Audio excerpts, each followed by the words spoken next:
ladies and gentlemen. Welcome to episode number 41 of the D.M.C podcast, the final episode for 2021. With your host, myself, Adam Rigby, and my VKHH today, my very kind, handsome human.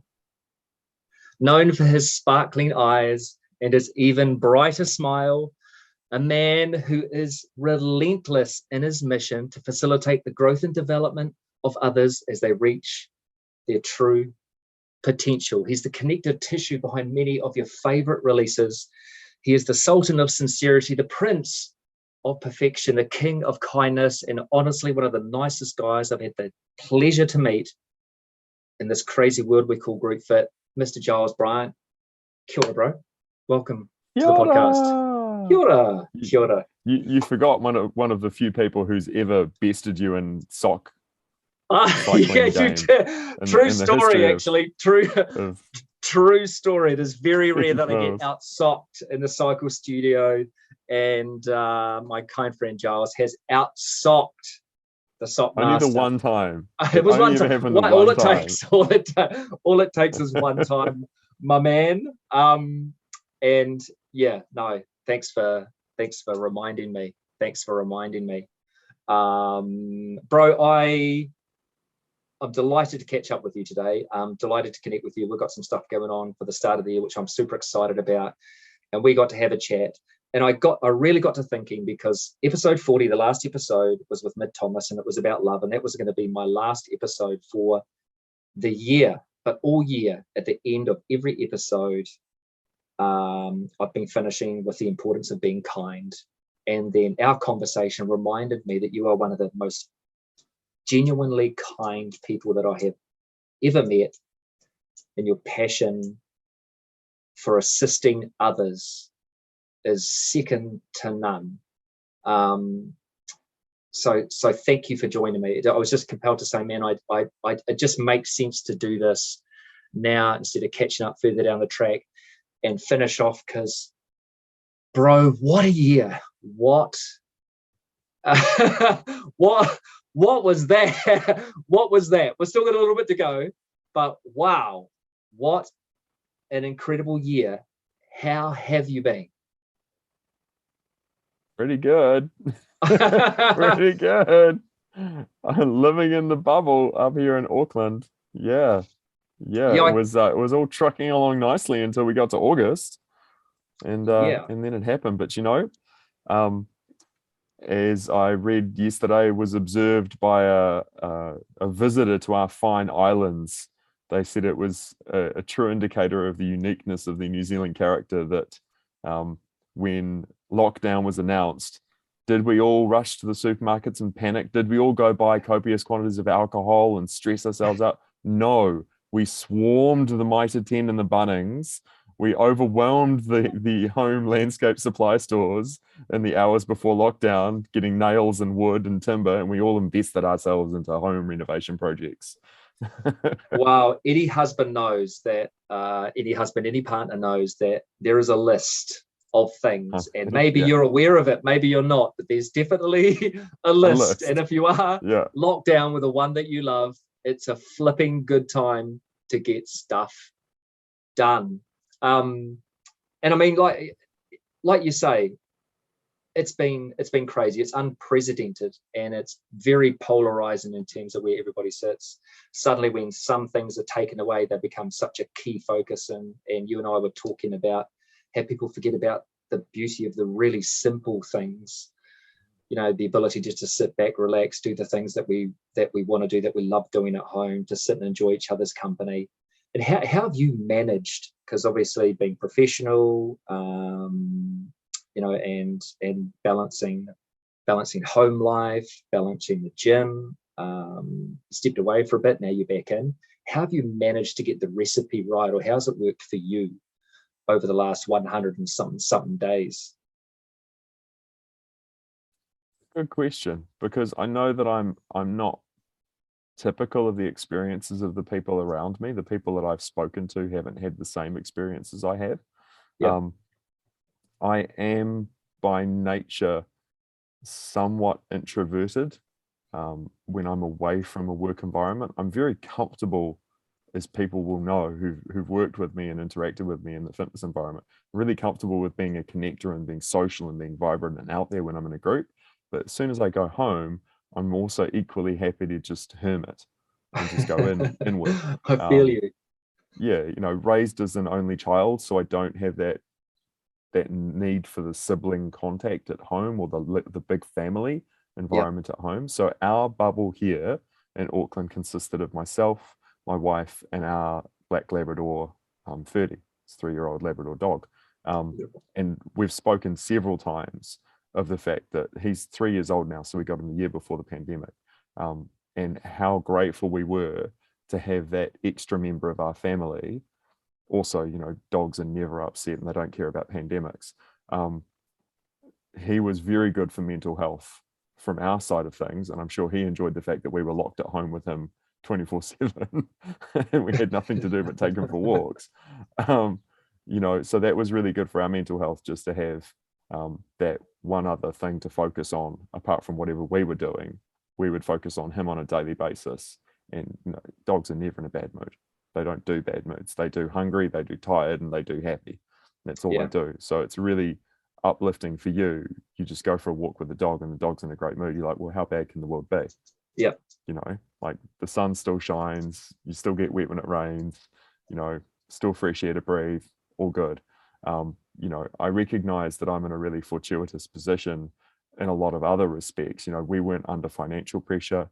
We weren't in a home environment. We were in danger or stress or any of those other things. So really the only threat to my internal health or my personal well-being was me, was my mindset. You know, the only thing that could make me worse was me. So just putting yourself into that good positive mindset, not flipping out that you can't go and see people, which isn't a problem for me. I can put my head down and close my eyes and do, as we mentioned, do home renovation projects for 3 months and not skip a beat. And then just consistently going out every day with the dog, taking him for a walk, throwing the stick, tennis ball, etc. And it was a rhythm. We just got into a very steady rhythm of that. It becomes the new normal, and I don't think our perception of what normal is has changed dramatically. But I do love the fact that animals are out there just being animals. Dogs just busy being dogs. Cats just doing the same thing. But they are wonderfully empathetic, and they gravitate towards you when you need them most. So, you know, how many times when you just, I don't know, something that a dog will come and sit on your lap and just look at you with those eyes, and you can lose yourself in those moments. As much as my dog annoys me and is a little shit and does have a criminal record now, which we have discussed before, but still incredible to have, can fit in a shoebox, but has a criminal record, but still an absolute treat. Now, bro, so I mean, you're in a position where obviously you're a trainer of trainers and a trainer of instructors and a mentor, obviously role model, all of these types of things that we embrace in the fitness industry, and that sits really well with you.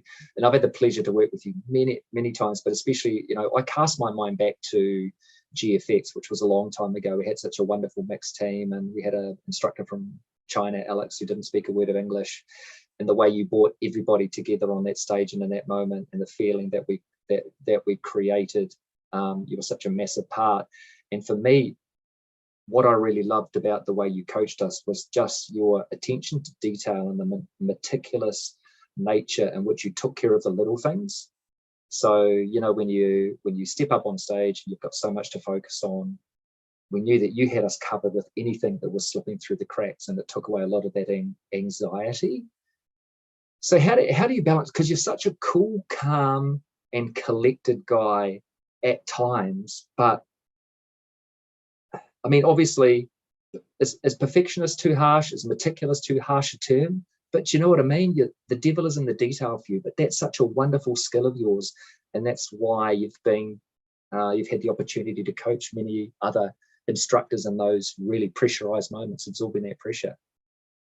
So how do you balance the two when there's so much internal there's so much internal noise, or there can be so much internal noise when you're geared that way? It's a good question. I mean, perfectionist isn't an unfair term, because I see that in my personality type, and it's useful when it's in service of, when it's in a constructive service, but obviously it can be detrimental to me personally, because I can find myself spending far too long on personal projects or work projects where I'm working by myself to get it just right. And you know, it's the adage that's now very well known, which is let good be the enemy of great. You know, and I try to make it great when good would have done just perfectly fine for everybody else's purposes. Yeah, brilliant. So that's definitely something it's a reasonable thing. But when having that, and people have said this, you know, or you've got a high level of attention to detail, and you notice these kind of things, and I'm like, really? Doesn't everybody? Do you not see that? That doesn't bother you? so I almost can't relate to that. Like, people are just like, that wouldn't drive you nuts that wasn't done.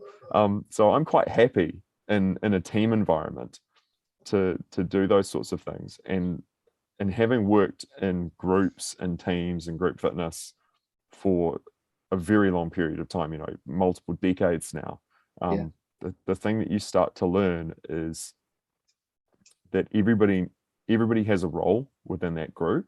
And in order to have longevity and have some sort of role to fill and purpose in that, you need to find where you sit within that ecosystem. So, you know, there are individuals who are very highly wound, and they can't take any more bandwidth when they're getting ready for a class, for example, or when they're in a team teach environment. And if you can learn to recognize how those guys are wound, the guys that are like, no, I just need to focus on me. I'm sorry, I can't help with anything else. If I do that, I'm just going to stress out, and my performance will degrade. Versus there are other guys who they actually need to be focused, because they're just over there laughing and joking, and it's like, guys, you've got 2 minutes to your teach. Do you want to put your shoes on? You know. And then there's people like me who I'm comfortable enough, I've had enough experience to know how to do my prep, how to get myself ready to do what I need to do. And if I'm not teaching, even better.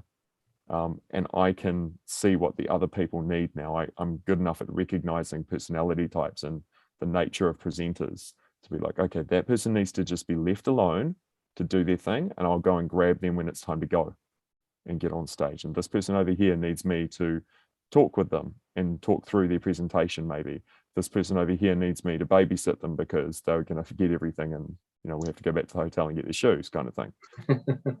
You know, and some people are just good at doing that. Some people, that's just the role, and that's just how I sit within teams. I can fulfill that role, and teams need people like that.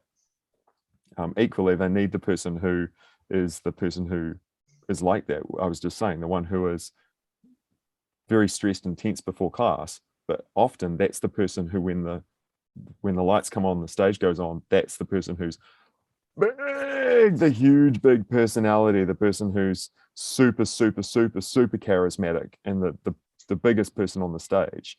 You know, and in my time, I'm quite happy to have said that in certain performances and presentations, I've been able to fulfill that role.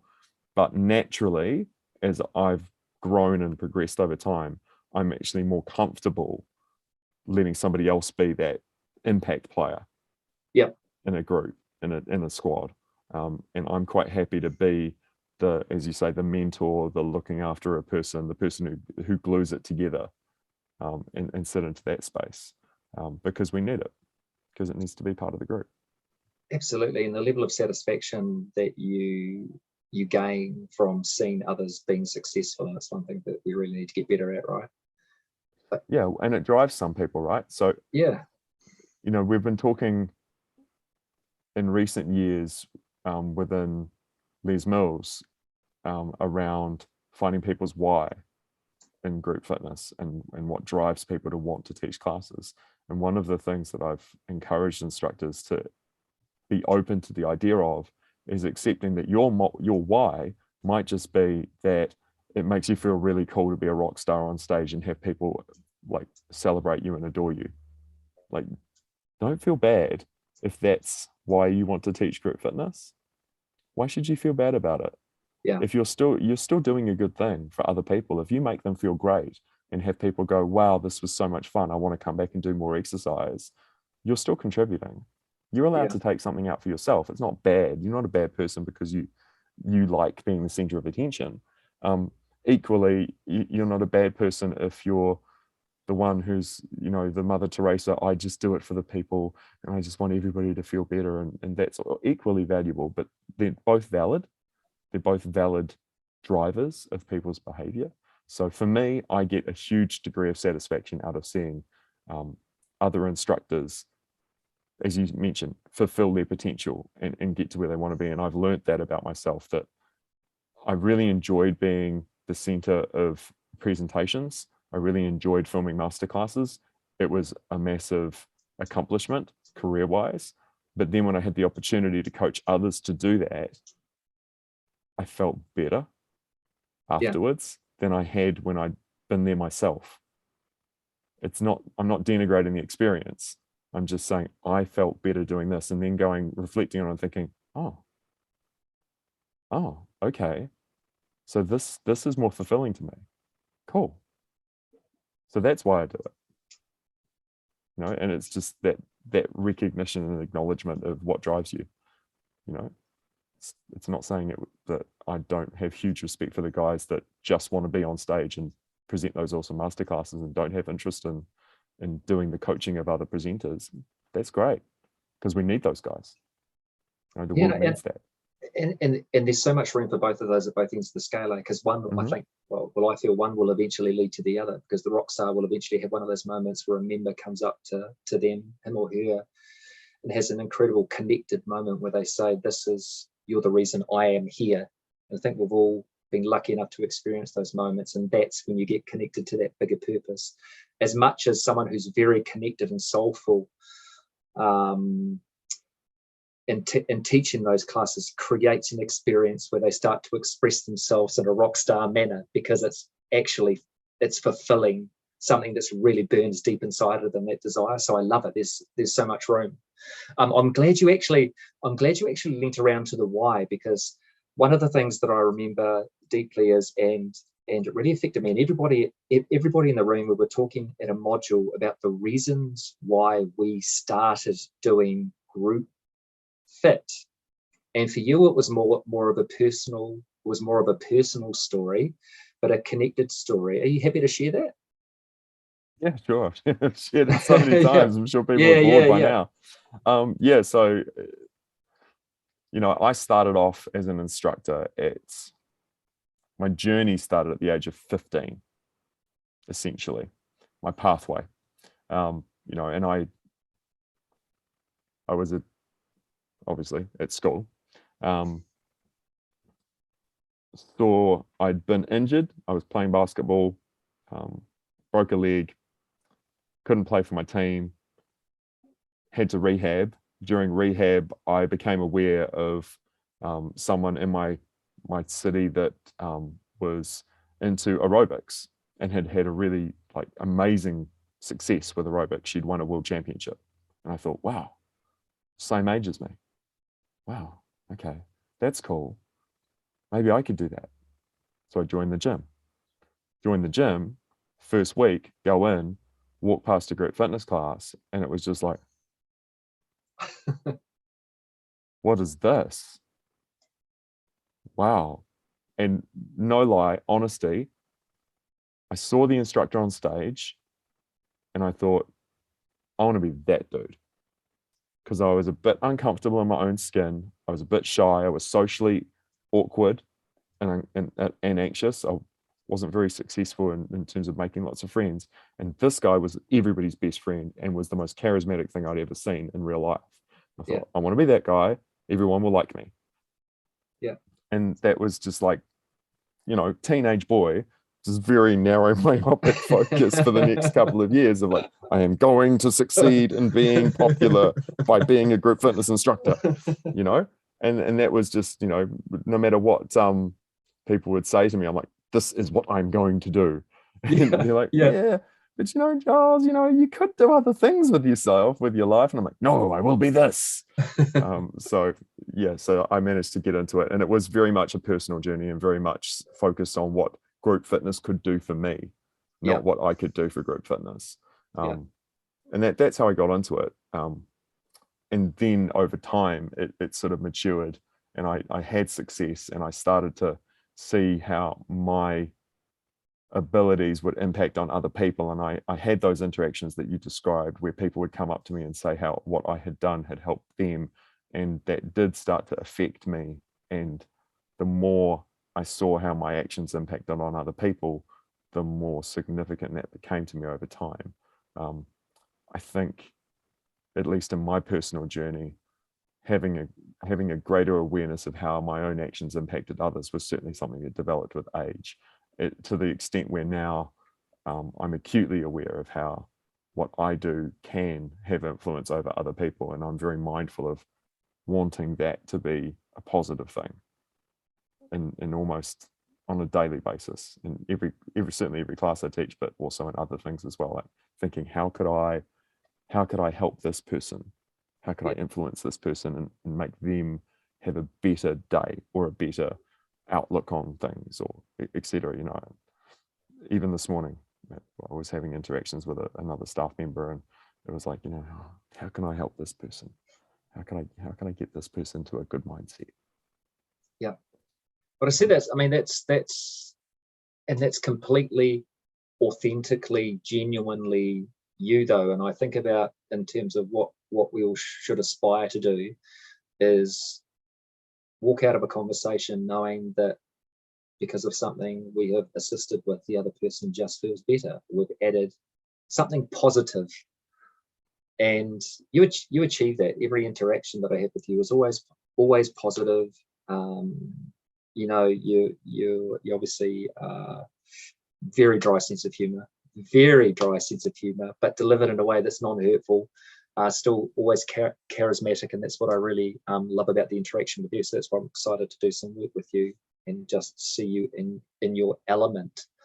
But bro, so now we've seen the society evolves, right? And there's so many more issues, not just in New Zealand, but across the planet. And when we walk into the class, an opportunity to motivate, it can be an absolute minefield. So what are some of the philosophies when you walk into a space?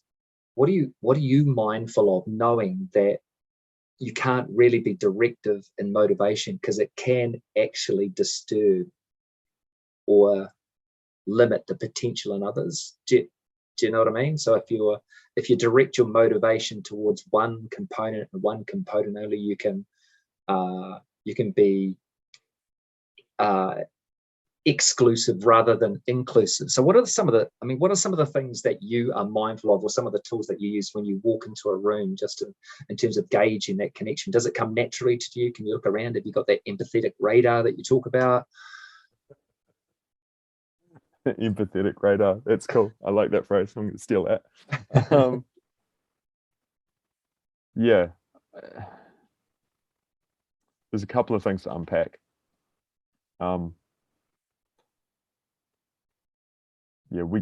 We've evolved, like, as instructors in our industry, we're constantly evolving. And one of the areas where we've evolved a great deal in the last few years is in that aspect of how we would help the people in our class draw out their own motivations for why they would want to come to class, why they want to stay in class, why they'd want to push harder in class, if that's what floats their boat. Yeah. I did quite a lot of research into this earlier this year for an outside project, and it was really interesting. I started exploring into one of the more well-known names in the field, Maslow, and one of the things that Maslow and their colleagues and other researchers have looked into is the sort of continuum of motivation. Yeah. That motivation can start from amotivated, which is, you don't have a reason to want to do something and you don't care. And the far end of the scale of this theory of motivation is you are a fully intrinsically motivated human being, which is defined in their terms as someone who would do something, anything, just because it brings them joy. They just like it. It makes them feel good. There's no psychological reward other than just the pure enjoyment of the activity. And in between there's this huge continuum of external or extrinsic motivators that you can start to tap into. So there's the things that group fitness instructors really know from back in the day of, if you do X, you will get Y. If you push harder, you will have a tighter bum, right? It's very external. And as you progress along, you sort of get more and more internal. Things like, we do this because we are RPMers. Are you RPM? Yes, we are. Then we go hard. It's identification motivation. Yep. You're motivated because you identify as part of the group and you go hard. Peer pressure, basically. And then things, all the stuff in between, internalizing goals and things like that. What it means for us as instructors, or what I've interpreted it to mean for me as an instructor, is it's not a good motivation or a bad motivation, but over time, so over multiple classes and experiences with participants, if you keep moving them towards that, doing it for the joy of the thing place, it just gets more and more powerful with them. So your first job is to get them to come back. If they don't like it, they won't come back.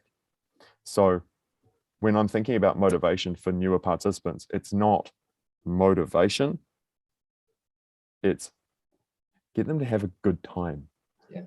Get them to enjoy the experience of being in the room with other people doing some form of exercise. So you really de-emphasize intensity and you de-emphasize results and things like that. And you make a big deal out of, awesome to have you here, awesome that you're riding here. Hey, you finished that workout. That was super cool. And I'd love to see you again. So that person started to feel like, oh, this doesn't suck quite so much as I thought it was going to suck. That kind of stuff. And in terms of how do you start to identify that? It's not hard. Like, it's not like I'm or yourself or any of us who are experienced in this are magicians. We're just paying attention. Mm. Like, the biggest skill you can have if you want to help to start motivating right from that point of the beginner through to the advanced is pay attention. Yeah. Like, look at who's in front of you, look at who's in the room, and think about how will that person feel? Like, what matters to that person? I've got people in the room who come, I'm thinking right now of my cycle classes in the morning. They're 9:15 in the morning, and in the place where we teach in Takapuna on the shore, I have a range. So I have people who are of a similar age to you and I, who are coming along to class on a regular basis. I have people who are 20 years old, who are university students, and a range in between. And I'm looking at the people similar age to us, and they've been coming to the same class at the same time for a decade or more. So they're not seeing a huge amount of physical results or change anymore. Why do they keep coming to class? Because they get to see their friends. So we make it social. Yeah. The motivation is social. And every so often I'll drop in just a little, like, I know you're having a rosé tonight. Drop that in. Just a sousson. And you know what? It never ceases to make them smile. They always like, yes, I am. And it's not a negative thing. It's not dropped in there in terms of you need to work harder so you can burn calories so you can stay lean and fit and blah blah blah blah blah. It's just like we work hard here so we can live the lifestyle that we want to live. It's just that little reminder of, I know why you're here. You're here so you can enjoy life and stay healthy while you do it. So those little things. And the fitness industry is great about embracing the grind and but it doesn't have to be a grind. If it's continuously hard, and if it's soul destroying, and you start to walk out feeling worthless, but I'll build myself up and I'll come back next week. It doesn't have to be like that all the time. Find a place where you do belong. And I love that about the industry that we work in, and especially with Les Mills in reference to that, there are so many opportunities and options for people to try something different. So if something doesn't work for you, you can move between spaces. Cycle space is great because it doesn't require a whole lot of coordination. It gets us used to moving to music. There's a technical element, but you're free to perform, to experience, to move. And like I always said, once you find that thing that you love, just do a shit ton of it, and you'll get better. Exactly. You'll get better at it every opportunity that you have to do it, and you enjoy it. The connections, the friends we make, the stories we can tell. I love that. And you can apply the same rules to a conversation too, bro, because obviously the D.M.C is about deep and meaningful chats, but also applying those same rules in terms of who's in front of you. Using those skills to just identify how can you best be of service. Listening is a flipping amazing tool. Even as instructors, are we taking the moments and opportunities while we can to introduce ourselves? Are we being brave enough to offer over a little piece of ourselves to show that, yep, we're human too. We didn't come out of a packet. People expect this is all that we do. You come off a shelf, but that's not the case. We're humans, we have jobs, we have babies, we have animals. All the types of challenges that people face, and I love that there's such solidarity in that. And in regards to the motivation, I think I love what you say about just the fact that it's fun, the fact that it can bring joy. And I think especially with the intense exercises and when people get under pressure, there is a point that maybe a reason might come to you, because if it gets really, really hard, there might be something that you are actually working towards, and you just grit your teeth a little and it helps you push through. And I love that too. And I talked today actually just a little bit of motivation in a sprint class, because when we get to some of those pivotal moments where we are about to make a breakthrough and you're at the peak of known suffering, we tend to look back. And all we do is think about previous experiences where people have told us we're no good, where we have failed countless times. And what I tried to reflect on is the importance of looking forward and putting yourself in the shoes of, is there something you're working towards? Is there a picture of yourself? Is there somewhere that you want to be? Is there a beach that you want to run on? All of those types of things that we need to propel ourselves forward and motivate ourselves in a different way into those moments rather than shying away from them. It's just such an amazing opportunity when you start to coach in that way, at that level, to see people connect to it. And then once they get it, those aha moments that we all have. It's just such a wonderful opportunity. I love that. I embrace every opportunity I can, even moments like that, just to share those little gems. So bro, in fitness and in life, so where your sweet spot in terms of being super kind, everybody that I talk to, and the few people that I said that I'm chatting Giles, so great, he's such a nice guy. He's something like, oh, he's all right. He's all right. He's all right. He probably scrunches. I don't know whether he's a folder. I don't know. Does he? What? I don't know whether he has. You're definitely a toilet paper out guy, eh? That is the source of ongoing tension in our household, and I shall refuse to divulge which side of that argument I am on. Of all the arguments, it's an ongoing unspoken conversation. Of all the polarizing arguments, we end up on which way do you put the toilet paper, because we avoid the inevitable question about all of the other stuff that's going on. So, mate, have you kind of always been geared that way? Is this the direction that fitness has led you into? and the ability to connect and knowing the impact that you had when people come up to you after that, I must be this. Knowing you've had impact, has that given you the ability to unlock that side of you? Or did you develop it through experience, through talking to people, through people that have influenced you? I think that people are the sum of their experiences. Yep. And I think that everything in me and everything that's happened to me has naturally, if I reflect on it logically, led me to being the type of person and the type of instructor that I am. Yep. If I think back to myself as a child, I think that I was innately wired like this, and that the values and nature of my mother, the way that she raised me, was in this fashion, to Yep. be someone who would think about others and would be kind to other people and have empathy. And definitely, without spending an hour and a half on a tangent about my childhood and getting too deep about it, my mother raised me essentially by herself. Yeah. My father's in my life, but he wasn't. They were separated, so he wasn't there day to day.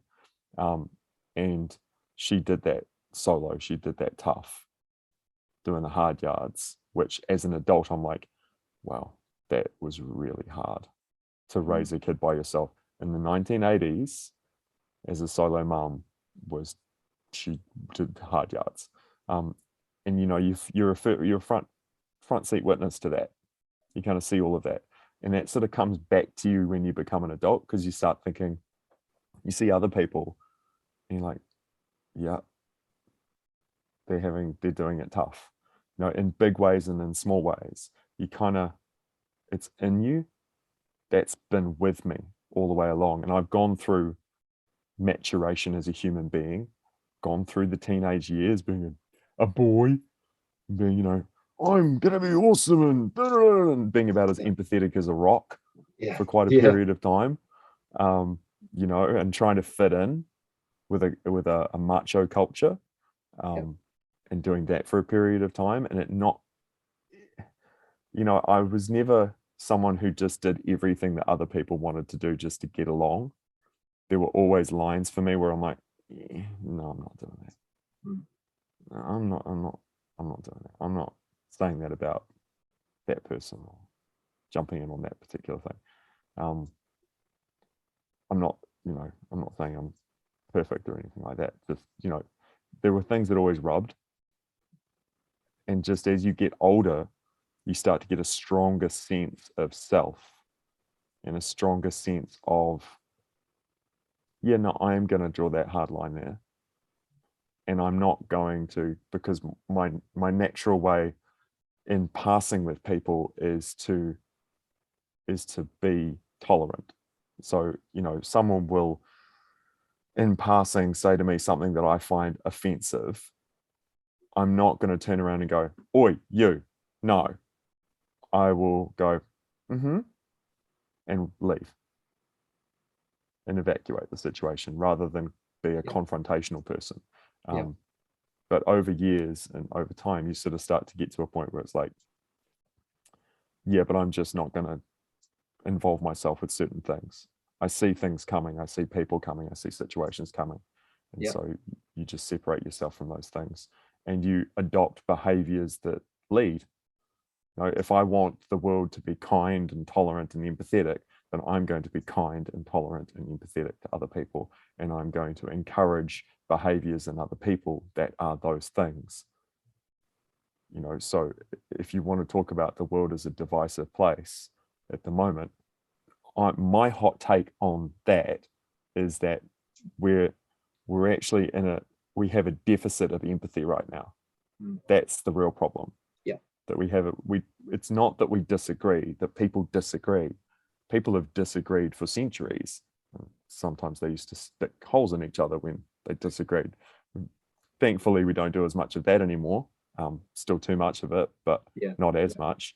But we're just in a cycle where the way that society is set up and the way that technology has evolved to, we've found ourselves in a crux where our differences are being magnified and our mechanisms for conversation and for understanding and for empathy towards one another are being minimized.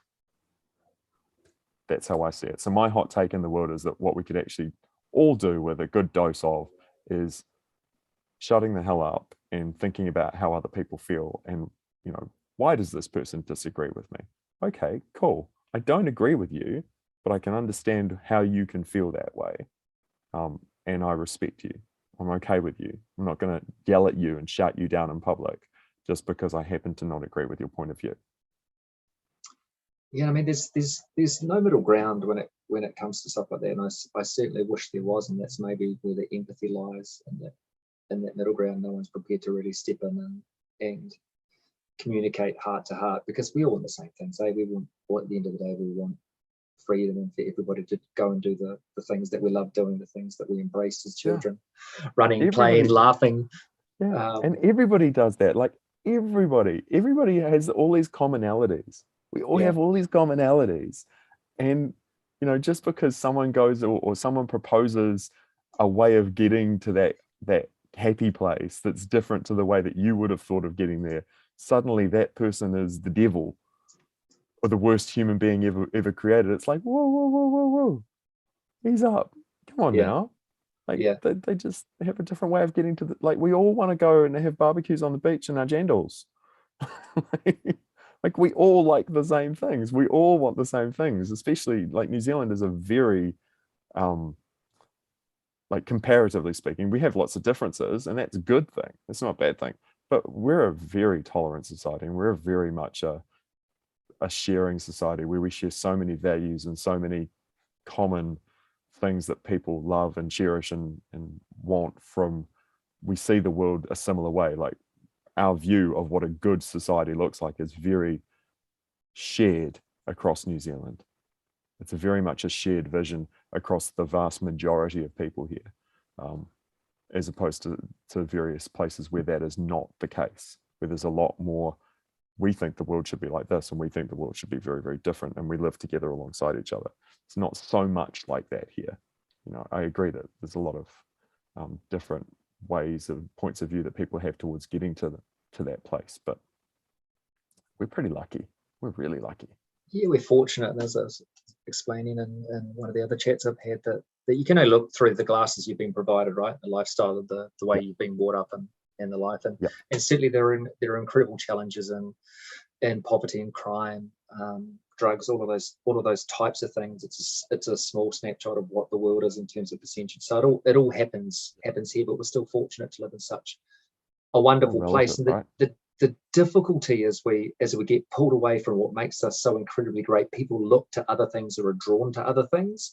Mm-hmm. And unfortunately, a lot of those elements online are just negative. So we see, the elements of society that we see displayed and praised online aren't particularly, the entertainment rather than the empathy, the show, the show rather than the quiet connected dinner and the connected moments. So that's where we're struggling. I mean, my hope for everybody this Christmas is that we can just settle down, get along, break bread, share wine, eat trifle, get some sun. Come on, summer.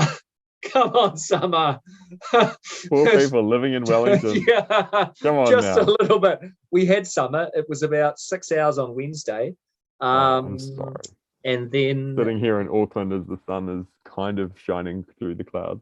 And then the day later I was just about to go to Mitre 10 and buy an incredible amount of timber and look for two of every animal to try and put it on a boat because we were getting drowned here. But that's what makes Wellington such a beautiful place. That's why we're such optimists, because the sun, I'm sure it'll be sunny tomorrow. I'm sure the wind will stop. I'm sure. Yeah.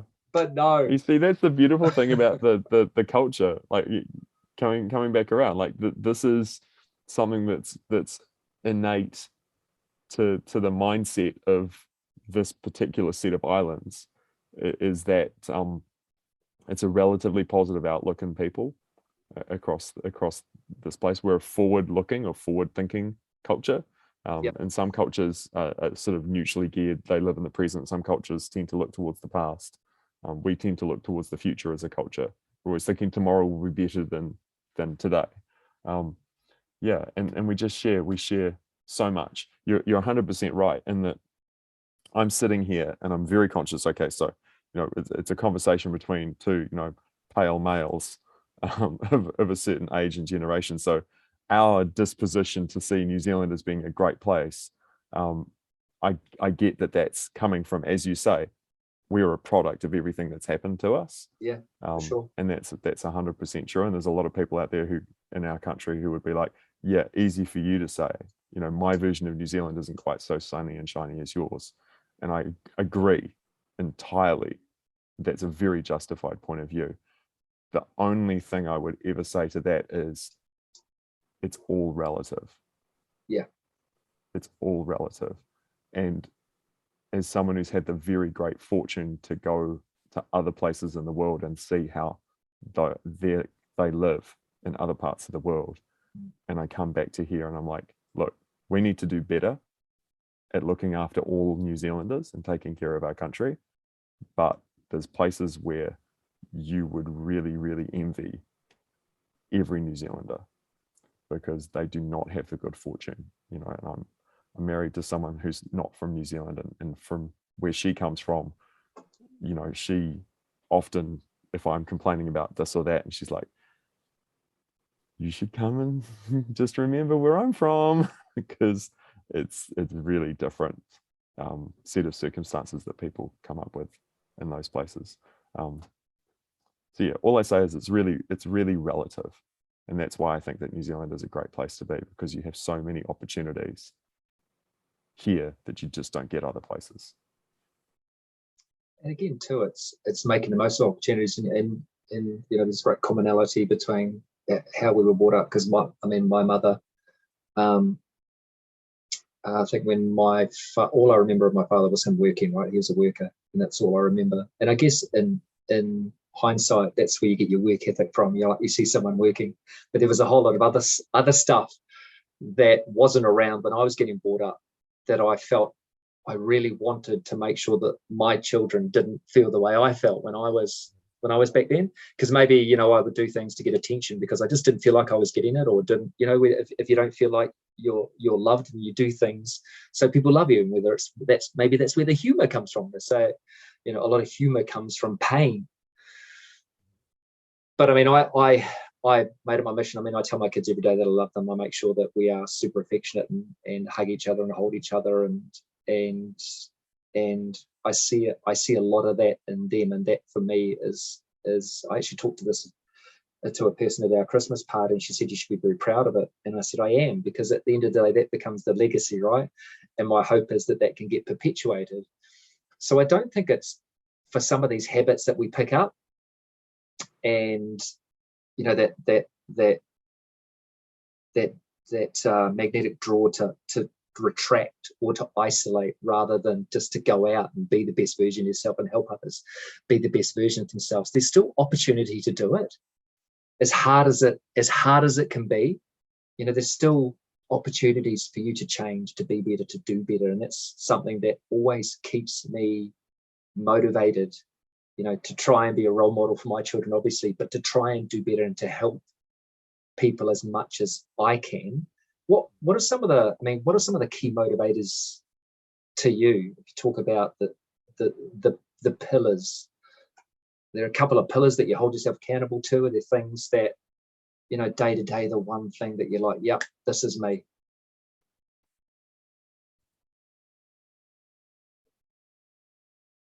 Firstly, yes, I just want to chime in and on that bandwagon of you should be immensely proud of your family. They're beautiful humans, all of them. Oh, thank you. Yeah, they're great. The pillars that I stand to, something that's been occurring to me a lot in the last few years is I'm always seeing the potential in people around me. Yeah. Like in big ways and small. So like if I'm in a class, teaching a class, I always think that the people in the class can be better today than they were yesterday. I always think, yeah, we can do this. You can lift that barbell, you can finish this track, you can do these things. And that's something that just underpins my mindset throughout everything. And then is particularly when I'm working with colleagues, when I'm working with instructors, is I just see so much potential. I see infinite potential in these people. And my wife and I, we don't have children. So whenever I'm working with, young instructors and developing instructors, I'm thinking, this is an opportunity for me to contribute to my community, to my society.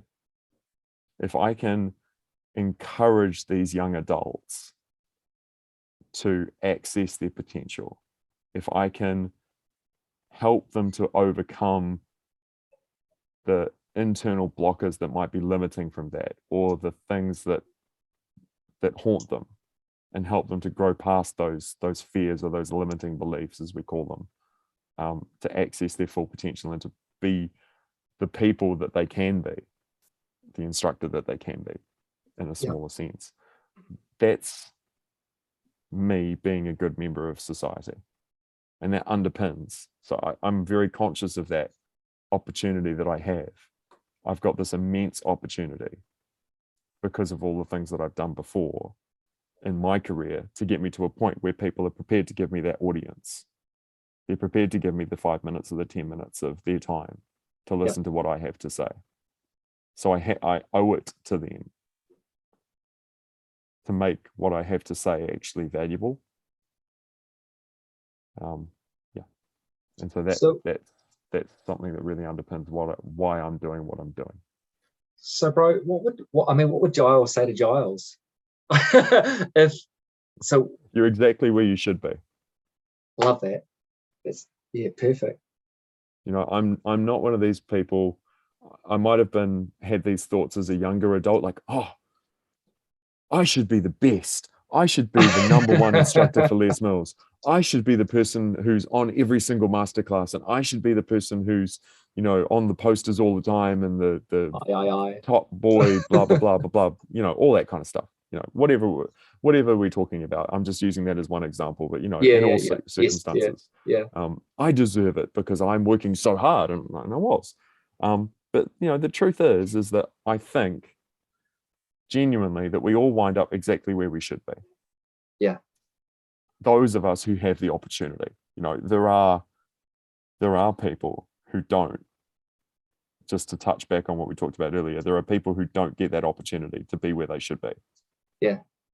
People who there are plenty of people with more talent and potential than me who could have done my job easily, but just never got an opportunity to get that first rung on the ladder to become a group fitness instructor or get the job at the gym to do the thing, because whatever circumstances they came up in didn't give them that chance. So just acknowledging that I'm exactly where I should be, because I had every opportunity, I had every choice that I needed. I know there are people more fortunate than me, but I feel like I had every choice I needed and every facility required. And I'm exactly where I should be. And you've got to give yourself massive credit. You've got to give yourself massive credit, because there are you talk about those sliding doors in life where you get to those opportunities where you could go one way or the other, and those niggling little moments, that gut instinct that tells you, it's like, being kind is great because the way it makes you feel. And that if you say something bad about someone and you join a group of people that are doing the same, how it makes you feel. It's just wrong and it's not right for you. I really do encourage people. I really do encourage people to follow their gut and their heart. And it's like I say, when you love something, you love it, because if someone tells you or pokes a hole in it or tells you that you're not that good at it, you didn't perfect it, you feel it, right? You don't just, it gets past the skull and the ego, but you feel it in your heart, that connective tissue, that piece of you that just thinks, oh, and that should drive you a little bit further. But you're right, bro. Do you think, I mean, like a lot of people, we're conditioned to keep rolling forward, eh? And you're saying you're right where you need to be. How do you kind of pump the brakes? Is there a mechanism that you use just to sit back as there to go, do you know what? Because you've got to take the time to slow down a little, to take a look around you, eh? Because the mentality can be just keep rolling, like being on the motorway, wind the windows up and get there as quick as we can. And we know it's not the destination, it's the bloody journey, right? So that's, I think, you know, when we get to our, let's say, level of maturity, we know the importance of the journey and slowing down. Was there a moment? Did you kind of, do you remember the moment where you got into this space where you kind of managed to just pump the brakes a little and think, fuck, hang on a second? Was it COVID that caused it? Was it? No, the transformational event in my life was the passing of my mother. There was the before that moment, and then there was the after that moment, and it's been 12 years now. Wow. So before that moment, it was all pumping hard. It was, I've got a career and I'm going to crush it and I'm going to be, you know, number one and da da da da da da and all that kind of thing. And then after it, it was just that crushing reality of we all die. And some of us die way before we should, you know, and to be honest, that was probably just the last in a line of things that was like knocking harder and harder on the door for me to wake the hell up, because I lost my aunt, and then I lost my uncle, then I lost a grandparent. I'd already lost another couple of grandparents when I was very small, and then I lost my mother, and that was in like 5 years. Yeah, wow. And she was the last one to go, and she was 67, which is way too young. Not really, you know, she had no reason to die at 67. And it was just that wake up call. It's like, ooh, oh, okay. And it emotionally traumatized me because I wasn't emotionally or mentally prepared for that moment, for that transition in life, which we all have to go through at some point. I wasn't ready for it when it happened to me. I don't know if you can be ready, but I certainly wasn't mature. I wasn't even prepared in any sense. So that crushed me emotionally. And in the process of getting over what was probably, to be frank, I'd call it depression now. But at the time didn't have the tools to recognize what I was going through. It was like, okay, I don't have the motivation I had before to just be like, my life is around group fitness and I'm going to focus on group fitness and take it as far as I can. No, and I'd already met my wife by this point. You know, we married the year after my mother died. And after she died, and as the fog of that trauma cleared, there was this dawning realization that there's a lot of other things that should be important to me. There's a lot of other things in life. And let's be honest, I love the career that I've had and I love being involved in this industry, but it doesn't matter how, and this is a half joke, doesn't matter how much you love Les Mills will never love you back. Right? You know, and it's funny, but then also you think about it and you're like, fair point. Fair point. Yeah. You know, and it's not to say don't give it your all and don't enjoy your career, but just remember what really, really, really matters. Yeah. Like, treasure the people in your life. Treasure the experiences that you have. Treasure the relationships that you build. So ever since then, the thing that's been more important to me than any achievement that I've had within this industry is the relationships that I've built with people like you. The trips that I've gone on haven't mattered to me because I got to present in front of blah, blah, blah people. I mean, I honor that. I worked hard to do a good job, But the thing I go home remembering after the trip was, man, that was so much fun spending time with those people. That was really cool. I really enjoyed that experience, and I hold that really close as a memory. You know, I spend more of my time thinking about my wife and what we're going to do in our life than I do about what I can achieve career-wise. You know, career is important, work hard, great, but not at the expense of all of life's joys, not at the expense of living a life that when you're 80 or 90, you'll reflect on and go, man, I'm glad I did all that stuff. You know, you don't want to reflect back at 80 or 90 and be like, man, I'm glad I worked those extra hours at the office. That was great call. You know, 2021, we got a great quarterly report that year. You know, shareholders were happy. You know, work hard.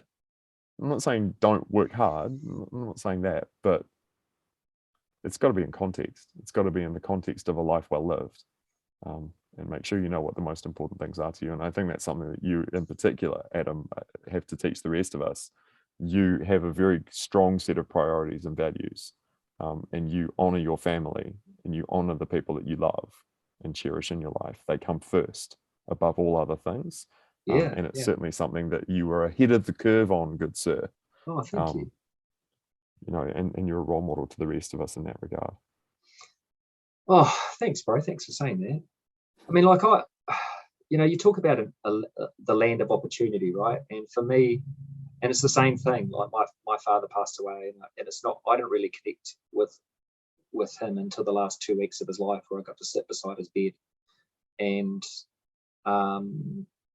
the thing, and I've talked to Cody about it before, and probably mentioned it before, but to see someone who's ready to go, and then at the moment when it's time to fight for every ounce or every second or every moment, was a game changer, was an absolute game changer. And I'll never forget it. I'll never forget it. And I'll never forget, because I would go in and hold his hand every day, and I would squeeze in and he would squeeze back. But the day that he couldn't squeeze because he was gone, the day that he couldn't squeeze my hand, I want the day that I go to be a celebration. I want people to be happy. I want to be surrounded by the ones who love me, but I want it to be, it's not the end, it's the start of something new. And for all those I've been fortunate enough to spend time with and to chat to, you know, the connections that I've made are genuine. The intention is to always just, you know, take a part of you with me as much as leave a part of me with you, and to try and be as positive as I can. And I think that's something we should all aspire to do. And as I said, opportunity. We have opportunity, but let's think about the word. What is opportunity? I don't put my feet on the cold floor in the morning and think the opportunity is all I'm focused on is making $1 million today. It's not. The opportunity is just to connect. The opportunity may be to help someone. The opportunity first and foremost is to make either one of the beautiful women that I'm lucky enough to share the house with a cup of coffee, or to make my daughter a sandwich this morning if it helps her for a second, or to see someone that's got a problem and to help them solve it. That's the opportunity. To go into the gym, to walk under the sign that I know's there, and I know kind of what it looks like, and I know the colors, but all I see are the faces when I walk in. You know, that's the opportunity that I think we all have it, regardless of where we go. The gym's a great place, you know, for like-minded, and some people, you know, really want to be there. Some people are a little hesitant. But I'm just, mate, once the feet touch the floor, just peeps, think about the opportunity that we all have. And as I said for Giles, you know, when the opportunity presents, I just love the fact that the connections that you make, and like you, honestly, bro, you're just such a kind, genuine, thoughtful guy, and I just want to commend you on sitting firmly in that space, and never once, you know, it's not like the salesman where you think, why is he doing it? Because I just get a feeling that I know why, because it's part of you. Because the interactions that we have, I know why you do it, because it's not to gain something, it's the hope that you can help.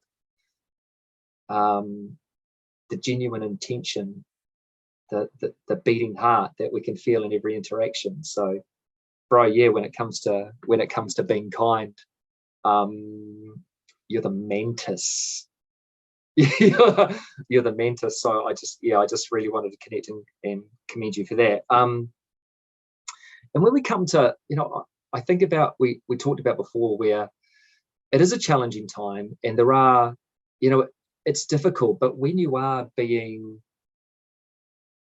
things are working out for you, not saying you're being successful, and maybe there are elements of your life depending on what success means to you, right? But if things are going well, it's really difficult to celebrate successes. Is that still, I don't know, is it still tall poppy syndrome, or is it, why do we find it so hard? Because I think we should celebrate the things that we've done in a way that inspires others, not puts others down, of course.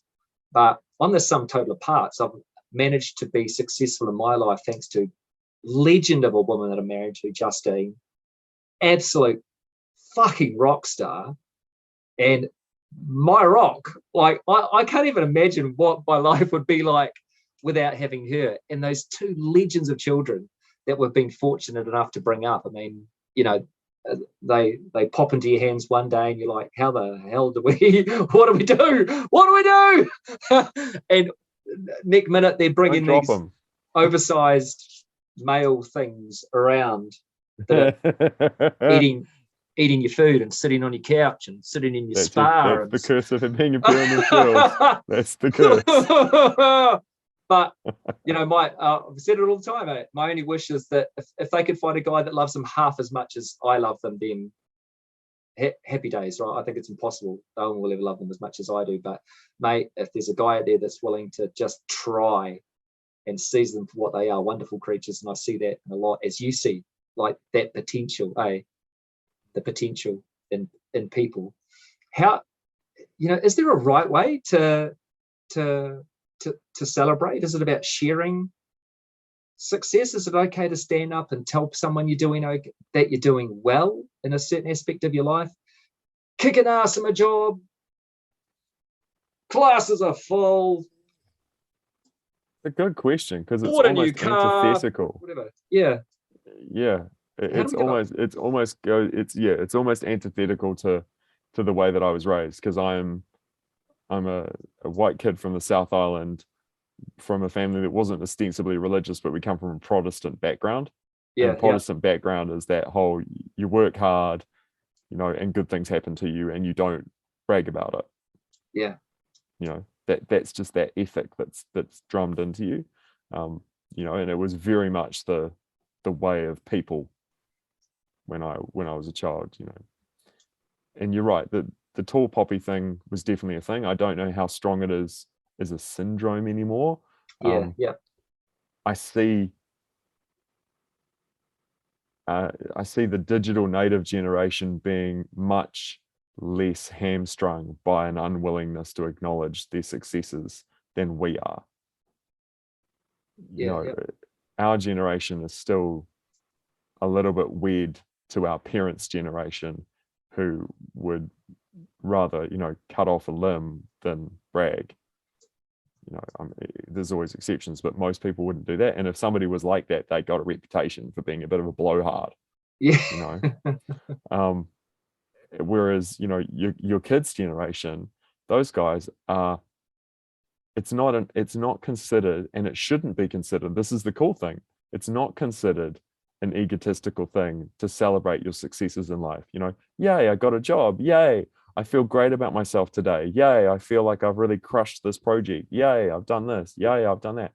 And instead of being shot down left, right, and center, the culture has turned into, everybody doing hand clappy emojis and love heart emojis. And, it's a culture, at least digitally, where it's a lot more positivity around celebrating people and allowing people to celebrate themselves. Yep. So I'm encouraged by that. I think for our generation, or people who still struggle with that, I think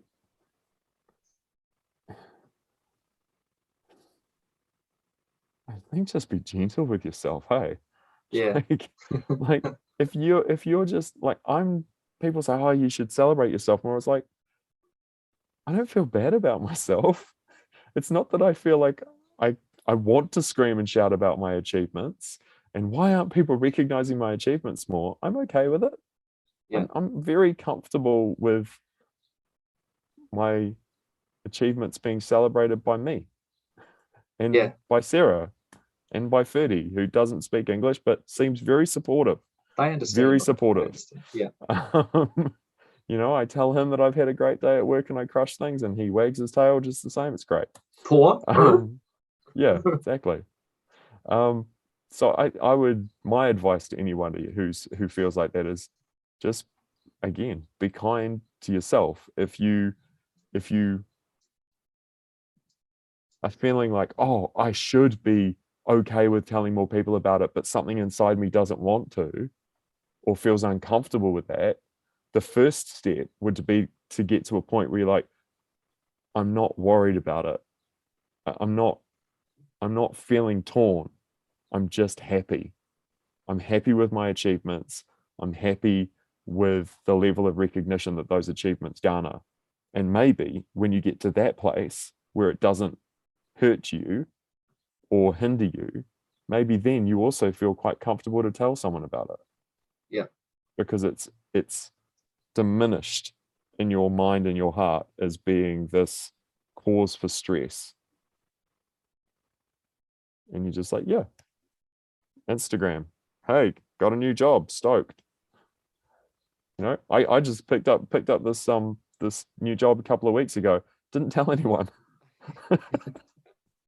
I mean, I told a few friends because they knew that I was applying, but I didn't tell anybody. Yeah. You know, because I was like, oh, cool, okay. And I thought, oh, should I put that on social media? And I thought, nah.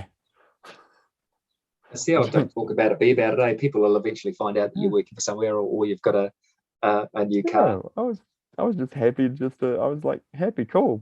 I'm gonna go and do this thing that I want to do. I'm gonna, celebrate with a rosé. Great. I divert, because I mean I love celebrating because I feel part of it. I'm tremendously proud of the part I play in supporting the family and loved ones around me. So I love talking about the success of others, and that's what I really enjoy that, and especially with Justine doing some incredible things through her professional life and taking steps in terms of her confidence, and my children developing their own professional and personal lives, which is incredibly inspiring for me. I find so much light and love in that. So I kind of diverge. How things are there? Great.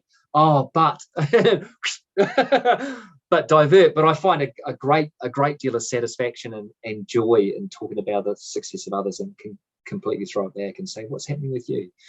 But as much as like our generation, we don't talk about the good stuff. There's no way we're going in hard of the bad stuff either. So we were like, don't talk about your feelings. No, just sit, go to the corner. If you've got an issue, fine. Do you have a pulse? You're okay. Don't talk about your feelings. Puffing up. Yeah. But you know what? I think Taylor Swift. I'm saying Taylor Swift has revolutionized the game in terms of, here we go, 2 words, girl squad. I thought you were going to say shake it off, but okay, cool. This is where I stand up and dance. You don't want to see me standing up and dance. But girl squad, I think it's inspirational to me the way that young women are supporting each other and uplifting each other. And I see that and I love that, and it's inspirational for me to know that my daughters have friends like that they do that they support each other. So yay for all the flipping girl squads out there. You guys are amazing. And what we need is more boy squads, and also we need some mixed squads as well. So we can eventually we'll all catch up and we'll be sharing our successes together. But the inspo is in the girl squads and the way that they celebrate and lift up each other. Do you think that's a revolution? In terms of that's actually quite a revolution in people's behavior? Do I think it's a revolution? Yeah. I think it's definitely an evolution. Yeah. I think it's an evolution. I think it's a necessary evolution And because, you know, my mindset, we're all energy, we're all light, we've been put in different vessels in different forms, male and female, but we all essentially exist and we want the same things. Males for too long have had advantages because of the muscularity and go to war, and then jobs were assigned and people were told that this was all you could do or all you could be. And thankfully and gratefully that has changed immensely to a world where we can bring our kids in and say, do you know what? You can do anything. You know, think about when we were a kid, if a girl in our class said she wants to be in the fire brigade or in the police, because it was a policeman, right? It was a fireman. That was it for us. Yeah, even the armed forces. Yeah. I want to be in the army. Oh yeah, the army needs cooks, love. Good on you. You're not going to fly a plane or anything, are you? Seen the way women drive? Not a chance. Not a chance.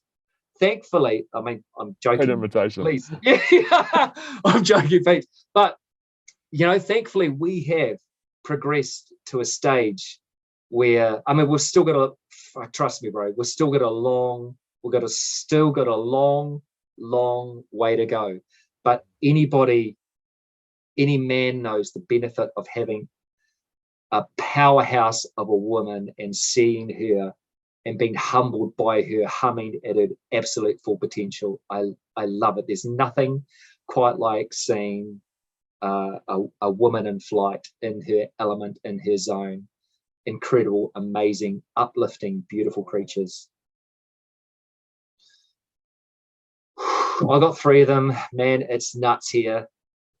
Obviously, 1 being my wife, 2 being my daughters. There's actually two others. One's a Chihuahua, the other is a cat, and there's another male cat. He is the other. Well, he doesn't actually have testicles either. We got rid of those, but he's still a male. So there's 2 of us in the house. So there's solidarity. But you guys even just go shut yourself in a separate room together, just be like, it's just you and me now, man. Did I tell you that this conversation kind of goes zigzag? It's like, it's you and me, bro. How do we get here? Oh, we were talking about toilet paper. Anyway, back to the toilet paper. Outnumbered.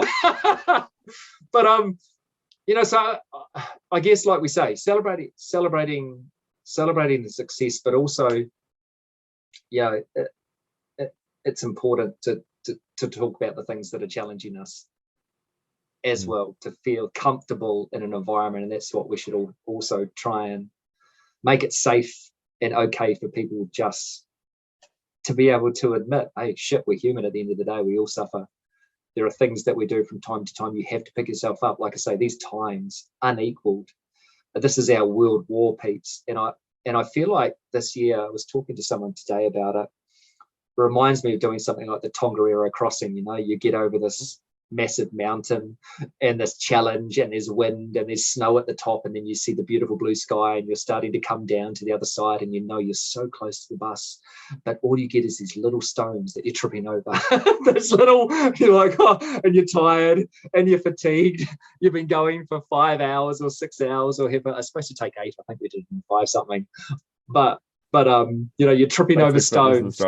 Yeah, classic. That's Justine, mate. She Justine, come on, we can do it in 5. Yeah, she was exactly like that. We took another friend of ours, Donald, with us, and he tried to keep pace. And I'm like, mate, seriously, just let her go. She'll realize that it's a group thing, and she'll come back to us. Eventually, she'll come back to us. Tag, hi guys, how you going? Okay, I'll see you. I'll come back. She probably did about 47k. We did 19. Yeah, but the wheels fell off for him at halfway. So cramping quads, and because trying to keep up with my lovely wife. I struggle every day trying to keep up with her. Again, an amazing creature. But yeah, it's kind of been one of those things, where we get so close to our ultimate goal in terms of locking down 2021 and moving on to 2022, and those little frustrations towards these last days, and they can be accelerated so much bigger than what they actually are, the little things. And again, I think it's really critical to remind people that, you know, in moments of tension, try and let it end with you. Because what I find is if you talk to someone, there's a moment of confrontation, and if you try and relay the story in a manner that is aggressive or angry, and that perpetuates, and the story gets worse and it gets a little different, and soon after that it gets to the source and it really upsets someone. So I've tried to be a bit of a dartboard and tried to enable people to throw a few darts if they've needed to, but again allow it just to break down and let the dart sit firmly there, and just slowly, hopefully over time, it will dissolve. And sometimes the opportunity is just for people to sit and talk, and that's the wonderful thing about a conversation. But bro, what do you reckon, like, lessons for you out of this, and especially leading into Christmas?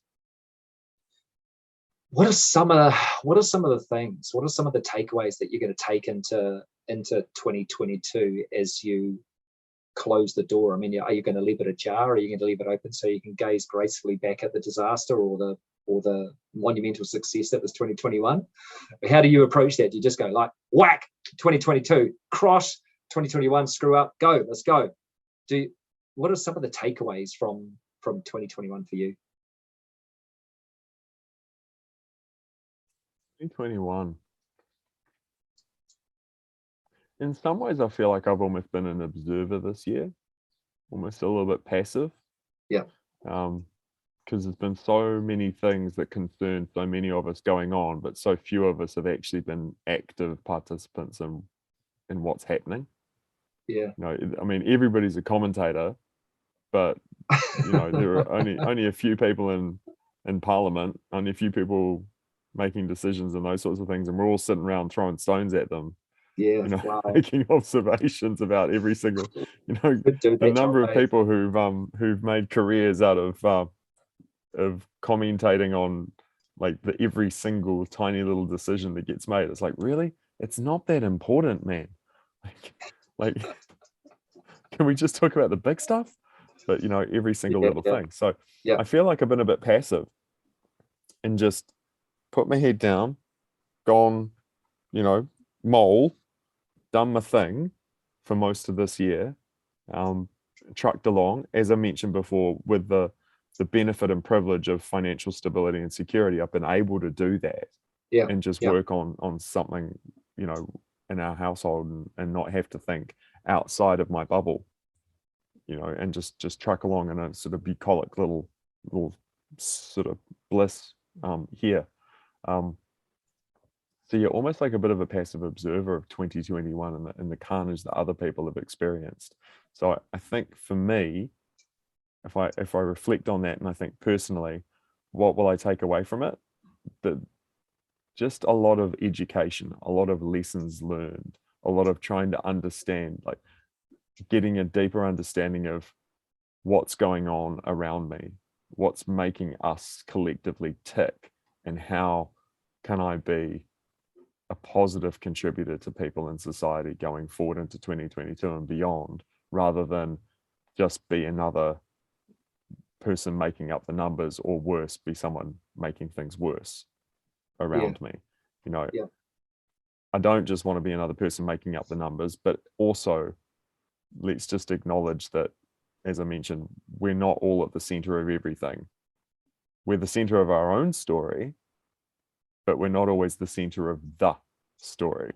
And that could possibly be a lesson that we could all take away from 2021. Is 2021 has been a year where, because of lockdowns, for example, it tends to magnify the importance of what's going on to you, and you're less distracted by other things. So it magnifies your feelings, it magnifies your self-experience as you start going, why is this happening to me? As opposed to, this is just happening. You happen to be here. You happen to be on Earth whilst this is happening. You know, we reflect on historical events, plagues, you know, earthquakes, disasters, wars, all these things. And a historical, oh yeah, that thing happened. If you were there in the middle of it, it would have felt very different. And we are just happening to be in the middle of this historical event. And into 2022, what I would like to take with me is just some learnings, some understandings, and perhaps some thoughts and ideas of how I can make the world in my little circle of it a bit better going forward, how I can use my influence to make people feel better around me, to perhaps create a community that's thinking forward and thinking together rather than thinking back and thinking apart. I think that's beautiful, bro. Honestly, it comes down to that, having positive interactions, right? And I think it doesn't matter whether it's in your circles or out of it. Mastering that is something that we should all strive to do. To have a positive outcome, to look for positive outcomes, to look for potential. Sometimes it's a little bit of crystal ball gazing, but that's okay. And I think for Justine and I, and on the back of what we talked about, having experienced death and seeing my darling mother, it's like she turned 86 last week, and an absolute legend. And we bought her a beautiful cake, and it was a big sponge cake from the Cheesecake Factory. This beautiful thing, and it reminded me of the sponges that my nana used to make. One of those memories.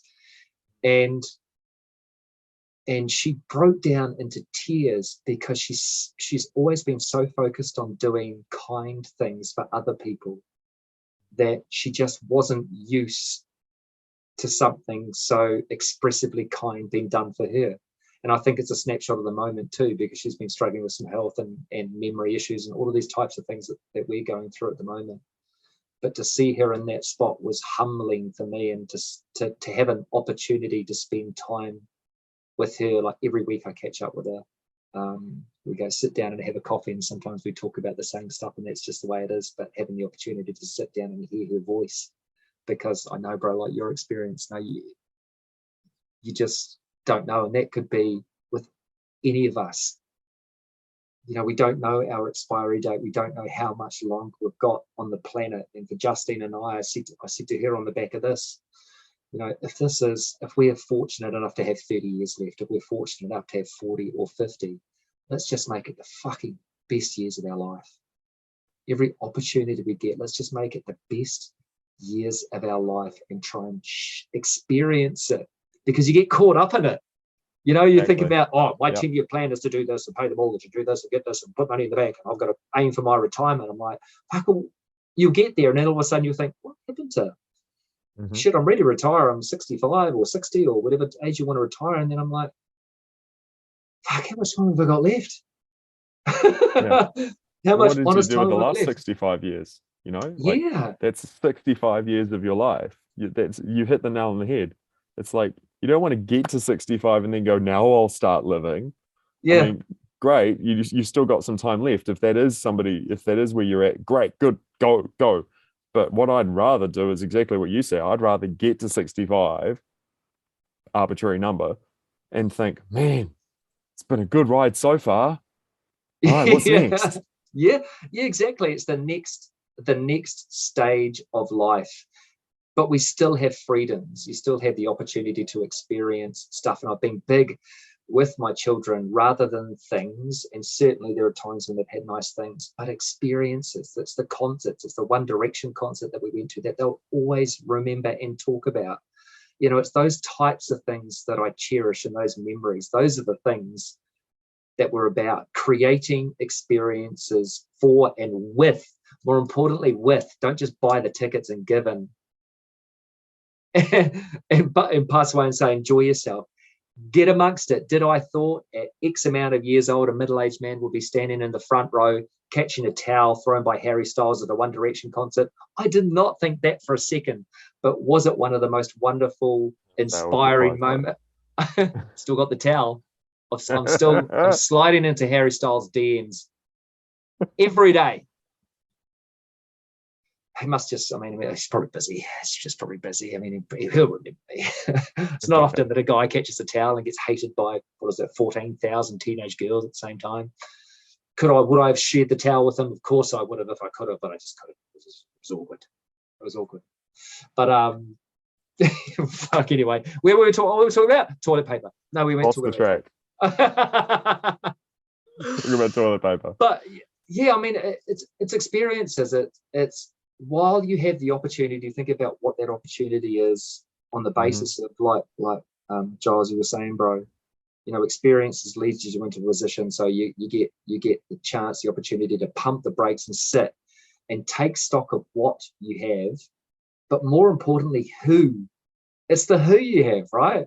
Because those are the things, those are the experiences, those are the people in the gym that leads us to this fucking conversation. I love the fact that you and I are just jamming, and it's on the internet forever. And I love that too. That becomes the legacy of you and I. Out of the chats we've had, this one is going to stand the test of time, and someone in X amount of years will come and say, oh, what's that? And they'll see us just shooting the shit.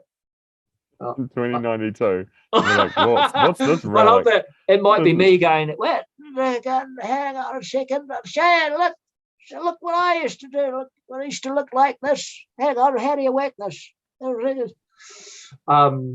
What even is this stuff? What is this thing? What is this thing? We could be living on Mars by then. Elon, who knows? Who knows? Elon, again, answer my DMs, bro. I want you on the show. Come on. But what I guess don't get me started on Elon Musk. Don't get me started. Guy's a monster. Dun. Hot take, not sorry. Is he from this earth? I hope he's from this earth, but I certainly wouldn't be surprised if he wasn't. I'm just concerned that the richest man in the world is doing everything he can to get off the planet. That's all I'm saying. That's all I'm saying. Everything you can to get off. You guys are screwed. I'm off to Mars. See ya. See you. Hey, you put in all this money don't trust a person like that. How come it's only got one seat? Oh, it's a test. It's just a test. Yes. Mate, so look, I've kept you for long enough. It is Friday. Friday, the last working day for most people. So again, bro, I appreciate picking your dog out from daycare and your lovely wife sacrificing the time away from you and snuggles on the couch to talk with us today. You must go and hug and kiss and cherish your lovely family. Yeah, well, I think I'm sure they're all just dying for you to finish this. They'll all be standing outside the room waiting for you to come out. One's at her boyfriend's place tonight. The other will be back from work shortly. She finishes at 6:00. So she's now dental assistant. So she'll be finishing on her way home. I'll probably get a text shortly saying, "What's for dinner?" Justine replied to, "What are you making?" Justine has got back from a big day. Her boss from Auckland's down for the last 3 days, so she's been actually in the office. So all I did for her was make her a beautiful smoothie that she loves, and I put that in the freezer for her, and just a little note to say, "Your smoothie is in the freezer. I'm on the podcast. I'll see you soon." So again, it's those little things, eh? The brownie points, man. You've earned the brownie points. The appreciation will be there. Yeah, I mean, it's just my way of showing my appreciation. It's not. Yep. Do you know? It's mutual. Bro, it's two-way. Yeah, you know what I mean, bro. Yeah, teamwork makes two-way. You know, you've got a rock star of them. I know.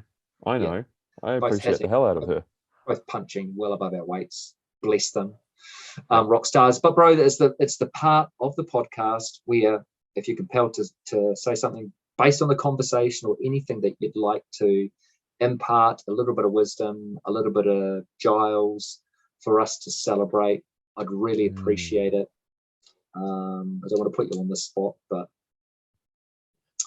no, I believe that we really have explored a lot of what matters personally to me at this point in time. I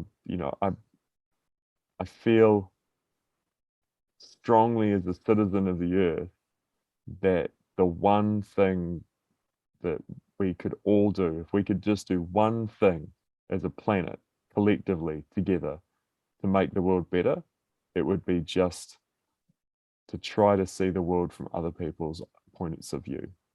You don't have to agree. We don't have to agree. We can vehemently disagree, but just try to understand why somebody holds that point of view if they disagree with you. Right? And if you can do that, if we can do that collectively as a society, as a planet, as a species, excluding Elon, might not be one of us, we don't know. If we could do that, it would take us a long way towards repairing some of the problems that we've got. So if someone is listening to this podcast or watching it and they took away just that one thing, then I think that you and I would have done a good deed for the day. Beautiful, beautiful. And peeps, it's as simple as a conversation, taking the time regardless of what you think. If you want to get to understand someone, sit down and have a deep and meaningful chat. Take the time, pour a coffee, pour a tea, even a glass of water, and sit down, look, listen. Don't be afraid to ask questions, and don't be afraid to answer them openly and honestly when you're in a position to have a conversation with someone that you trust. It takes time, conversation after conversation. Giles, bro, it's been an absolute pleasure spending time virtually with you. I can't wait to see you in January, bro. Flights are booked coming up, and we're going to spread the joy and some education and have a whole lot of fun, and sit down and no doubt share some great coffee and some wonderful stories. Yeah. So hey, big plug for Les Mills, people. If you live in Auckland, you have an opportunity to come and do some education with Adam and myself. I can't remember the exact dates, but if you're a Les Mills instructor, 22nd and 23rd of Jan. There you go. Les Mills instructors, if you want some cycling knowledge dropped on you by Adam and some banter from me. Oh, look it up. Look it up. It's on Les Mills something or other. Les Mills something or other. But team, that is us, episode 41. Again, the final episode for 2021. I just want to say a massive thank you to everybody who has messaged, who has listened, who has subscribed. Over 6,500 views this year, which is